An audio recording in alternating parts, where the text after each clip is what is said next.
saya Alganunova Hamid dari kelas 12 IPA 2. Di sini saya akan menjelaskan tentang materi konflik dan penggolakan akibat peristiwa konflik dan penggolakan yang berkaitan dengan ideologi, termasuk pemberontakan PKI Madiun, pemberontakan DI atau TII.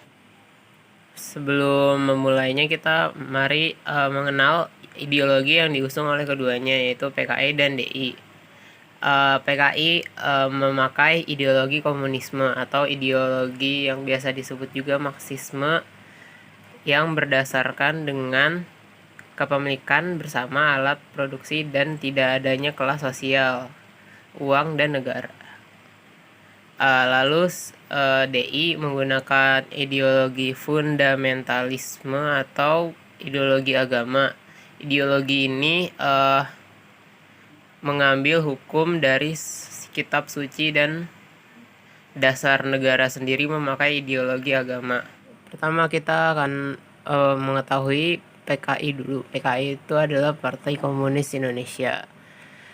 Partai Komunis Indonesia adalah sebuah partai politik di Indonesia yang telah dibubarkan. PKI adalah partai komunis non-penguasa terbesar di dunia setelah Uni Soviet dan Tiongkok.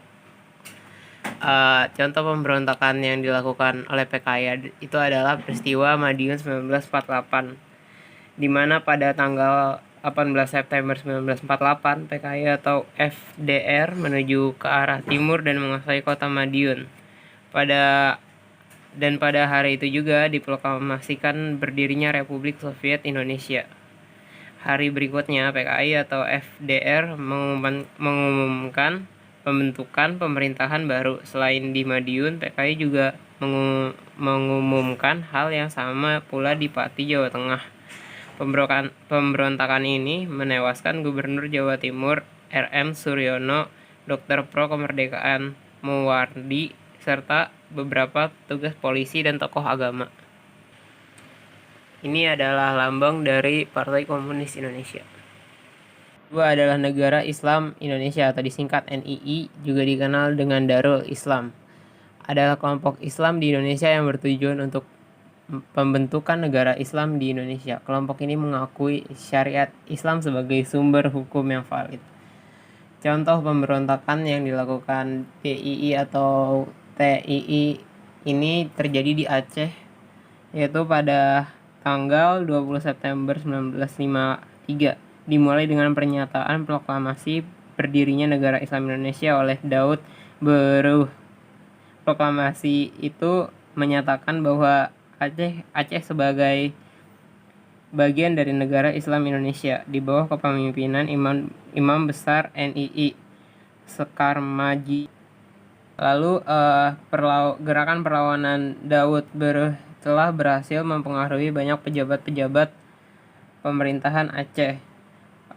Kesimpulan menurut Herbert Fate merupakan seorang akademisi dari Australia. Menurut dia, aliran politik besar yang terdapat di Indonesia pada masa setelah kemerdekaan, terutama pada sejak pemilu 1955, terbagi dalam 5 kelompok.